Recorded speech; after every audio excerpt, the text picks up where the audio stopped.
But you know, the question that many ask right now is that the fact of the matter is that Cyrus Mistry was the chairman of Tata Sons, and he was closely working with you, with several operating companies. Don't you think that the whole matter, the process, could have been dealt with some more sensitivity?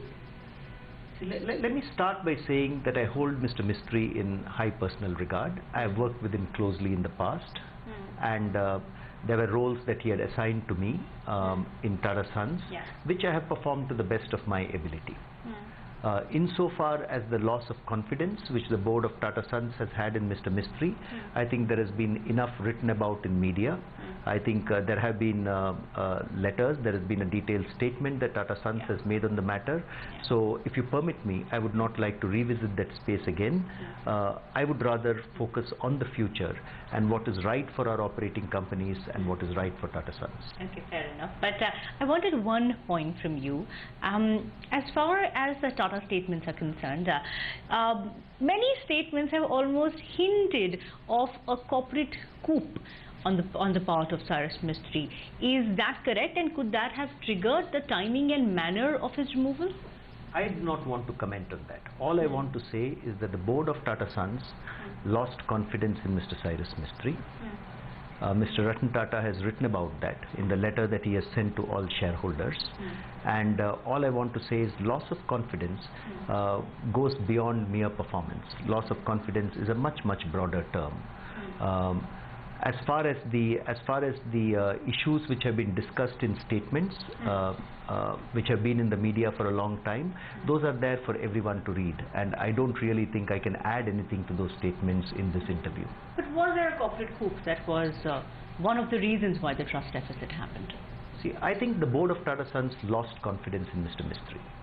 Loss of confidence is a broad term. It covers several factors, and that's where I want to leave it. Okay.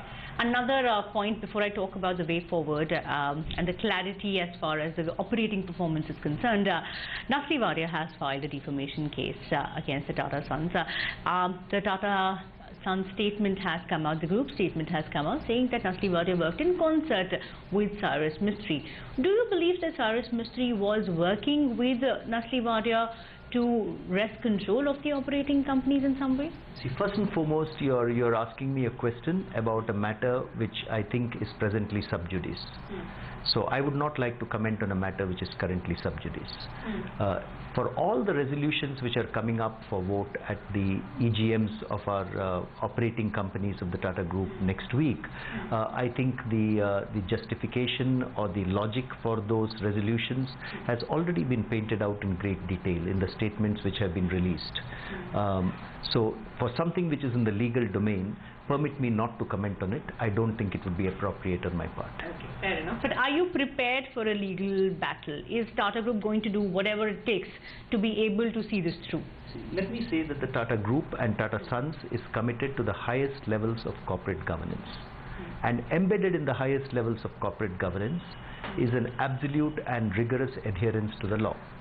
And therefore, whatever is required as governed by the law of the country, Tata Sons will definitely take that into account. We pride ourselves on having the highest standards of corporate governance which have been established for decades now. And I think maintaining and building on those standards of corporate governance is something that Tata Sons will continue to do in the future. Fair enough. Since the events on the 24th of October, Harish, the fact of the matter is that there has been a lot of confusion, lots said. Is there a need to evolve the role of corporate governance to clarify and give a clear-cut role of the Tata Sons, Tata Trusts and group companies? To me, these three entities have very different objectives. And let me explain. The Tata Trusts, like I mentioned earlier, are a philanthropic organization which adds back to the community. Tata Sons is a business pioneer.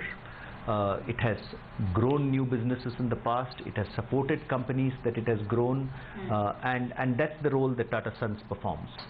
in terms of pioneering new businesses, in terms of building a strong Tata brand which can support operating companies of the group, in terms of ensuring the highest levels of corporate governance, in terms of attracting the right talent, and helping our group companies to attract the right level of talent. And then you have the operating companies of the group, which are very independent, which are run by their own independent boards, very competent boards, which are very focused on their individual strategies, their individual performance, their individual paths forward. So the roles of these three are very, very distinct. Corporate governance is an evolving framework, and as we move into the future, I am sure the Tata Group will ensure that the levels of corporate governance are always at the cutting edge as far as Tata Sons and the Tata Group is concerned. Right now, as far as clarity in the structure of Tata Sons, Tata Trust and operating companies are concerned, you gave me the metrics. That is clarified right now, because a lot of questions have been raised on the role of Tata Trusts and any role that they play in terms of what Tata Sons or what operating companies have to do. I think, like I told you, the larger role that each of these entities plays is very clear in our minds. It is. And like I've also explained to you, as far as our operating companies of the Tata Group are concerned, each operating company is an independent entity. It has its own management, it has its own board of directors composed of very, very competent non-independent and independent directors.